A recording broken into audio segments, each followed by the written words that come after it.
حبايب قلبي عاملين ايه؟ وحشتوني جدا. النهارده جايبه لكم فيديو حلو قوي.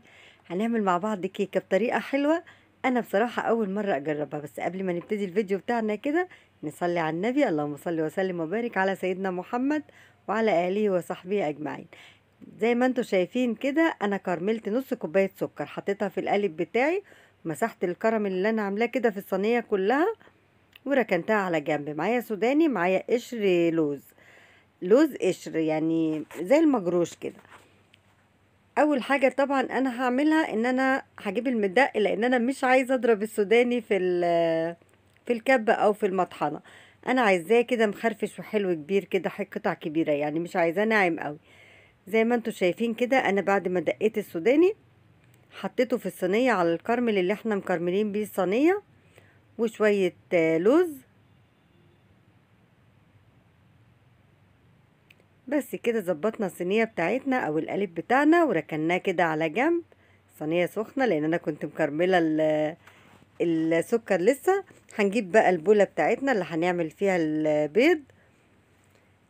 انا هحط مقدار ونص، يعني انا هعمل الصينية دي كبيرة، انا عايزاها عالية، فانا هكتر المقدار شوية. بمقدار ونص حطيت 5 بيضات وكيسين فانيليا، وهضربهم ضربة حلوة كده بالمضرب.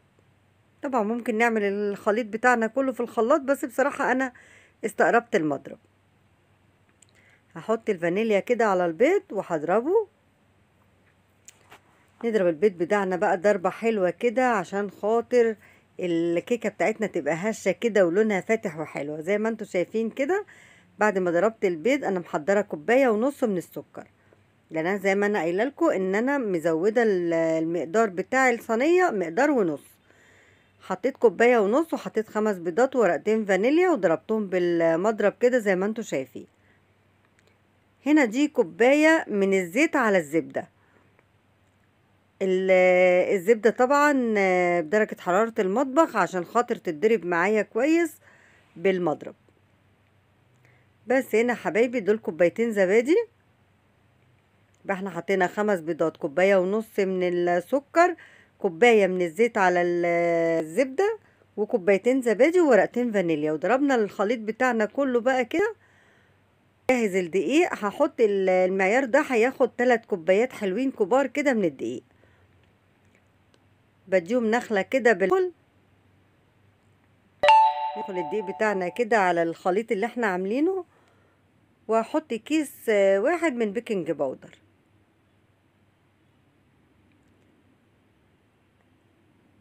انا هنا بفتح كيس البيكنج باودر وبحطه على المنخل، نخلته مع الدقيق.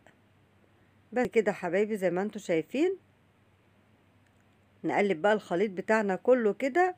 جبت الاسباتيولا وبقلب بقى الخليط كله في اتجاه واحد كده زي ما انتوا شايفين. بلم الخليط بتاعي لغاية ما الدقيق يختفي خالص ويبقى معانا سائل الكيكة زي ما انتوا شايفين بالقوام دوت كده. بصراحة طلعت جميلة جدا. جبنا القالب بتاعنا وهنحط فيها الكيكة اللي احنا جهزناها. حطيت الخليط كله كده. ندي بقى الصينية بتاعتنا ضربتين كده على الرخامة، خرج منها فقاقيع الهواء كده، نضربها ضربتين. بس كده الكيكة بتاعتنا جاهزة. هنجيب صينية بقى اكبر شوية من القالب اللي احنا عاملين فيه. حطيت كوباية مية سخنة وسنة خل كده صغيرة عشان الصينية بتاعتي لونها ما يغيرش او ما تغمقش. بس كده يا حبايبي هحط بقى الكيكة في قلب الصينية اللي احنا عاملينها وادخلها الفرن. هنا بقى كنت هعمل حاجة تانية حلوة هعملها معاكم برضو على السريع كده. هنعمل اساور جلاش.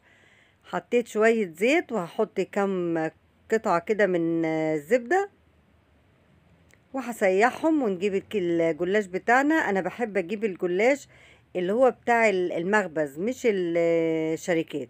انا بحب الجلاش قوي يعني بتاع المخبز. هنجيب لفة الجلاش كده. بصراحة انا هعمل 2 بس، هعمل معاكم كام واحدة كده وانا بقى هكمل الباقي كده على مهلي. جبت ورقة الجلاش فردتها كده زي ما انتوا شايفين، وهقطعها 4 تربع. ممكن تقطعيها 2 بس وتشتغلي فيها على انها نص كده، لكن انا قطعتها. انا يعني كنت خايفة ان الجلاش ينشف مني، مع ان احنا في الشتاء يعني، والجلاش الحمد لله كان طازة وكان حلو قوي. زي ما انتوا شايفين كده قطعتها 4/4 الورقة. هاخد الكام ورقة اللي انا هشتغل فيهم وهلف برضو الجلاش عشان ما يجلوش هوا والورقة تنشف ما نعرفش نلفها. اساور الجلاش دي اهم حاجة، ان الجلاش يبقى طازة والورقة طرية في ايدي. جبت قلم رصاص من بتاع رونزة كده زي ما انتوا شايفين، وبالفرشة بمسح الجلاش. انا خدت ورقتين ورقتين لان انا مقطعاها 4، فانا خدت ورقتين ورقتين. لو انتم مقطعين الورقة على 2 خدي ورقة واحدة ولفيها. بضغطها كده من الناحيتين كده، بكشكشها كده على بعضيها وبروح مخرجاها من القلم. بصراحة الجلاش ده احنا بنحبه جدا، يعني انا طول عمري من يوم ما اتجوزت وانا معتمدة الطريقة ديت بصراحة في الجلاش، ومشهورة بيها يعني في العيلة. اي مناسبة عندي تبص تلاقيني عاملة الجلاش ده. بصراحة بيبقى شكله حلو قوي وموفر جدا، لانه بيديني عدد كبير. لما بيكون عندي عزومة ولا عندي حد بيسد معايا قوي. زي ما انتوا شايفين كده بخرجه من القلم. كان عندي عصاية والله يعني زي كده بس طويلة، كنت مجهزاها على طول للجلاش دوت. بصوا زي ما انتوا شايفين، بس العصاية دي بصراحة مش لاقياها، او يعني تاهت عن ايدي، فجبت القلم كده زي ما انتوا شايفين. وبيقولوا ايه، الشاطرة تغزل برجل ايه. بس كده يا حبايبي، زي ما انتوا شايفين كده بلف الجلاش، بسيب حتة الأخيرة كده قيمة سنتي كده، بروح مخرجة الجلاش من الورقة ولفاه بس كده، وبحطه في الصينية أو في الصاج. بيديني عدد حلو قوي. زي ما انتوا شايفين انا كده عملت الورقتين، وفات حبة كمان شلتهم في الفريزر، يعني ما لفتهمش. بقى حطيت بقى معلقة رشيت كده زيت بالسمنة عليها من فوق ودخلتها الفرن. الكيكة بتاعتنا وجمال الكيكة بتاعتنا اختبرتها كده زي ما انتوا شايفين، لقيت السوا تمام زي ما انتوا شايفين. هي اللون بصراحة بصوا باين، سواها كان جميل جدا جدا. سلكتها كده بالحرف السكينة عشان اتأكد انها مش لازقة. فعلا الحمد لله ما كانتش لازقة. هجيب بقى السرفيس بتاعي كده عشان اقلب الصينية. زي ما انتوا شايفين كده، انا بصراحة كنت معزومة برا وعملت الصنفين دول عشان اخدهم معايا كده وانا رايحة. بس الحمد لله الحاجة كانت مشرفة جدا، والله كل اللي كل منها عجبته. زي ما انتوا شايفين، الله على الجمال. بصوا المنظر، يعني هي بتتكلم عن نفسها. لسه سخنة طبعا، انا عملتها بسرعة عشان تلحق تبرد كده قبل ما اتحرك بيها عشان ما تتكسرش مني وانا ماشية. زي ما انتوا شايفين صينية الكيكة بتاعتي، بصوا المنظر، حاجة يعني واو، حاجة فاخر من الاخر. واللون، شايفين لون الكيكة عامل ازاي؟ حاجة يعني كانت بصراحة جميلة جدا. هنا بقى بشوف الجلاش بتاعي استوى ولا لسه. انا خرجت الكيكة طبعا والجلاش في الفرن. هنا الجلاش بتاعي كان استوى زي ما انتوا شايفين كده. انا ما بحبش احمر لونه قوي. خرجته من الفرن. كنت عندي شربات، الشربات طبعا او السيرم، كوبايتين سكر وكوباية مية ونص ليمونة بس. هنا حبايبي كان بارد بقى عندي في التلاجة فطلعته. هو الجلاش ده حلو قوي كمان لانه ما بياخدش شربات كتير. زي ما انتوا شايفين كده، انا يا دوبك ايه بالكبشة كده ورحت ساقياه كله.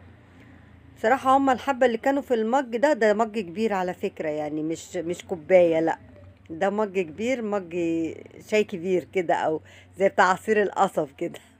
بس هنا حبايبي سقيت الجلاش بتاعنا كده زي ما انتوا شايفين. فضلت احط كده لغايه ما الكميه اللي معايا كلها خلصت. وده بقى السوداني واللوز اللي كانوا فايضين من الكيكه، حطيتهم على بعض في واحده واحده كده من الاساور بتاعتنا او من الجلاش بتاعنا. بحط بقى حبه حبه كده في كل واحده.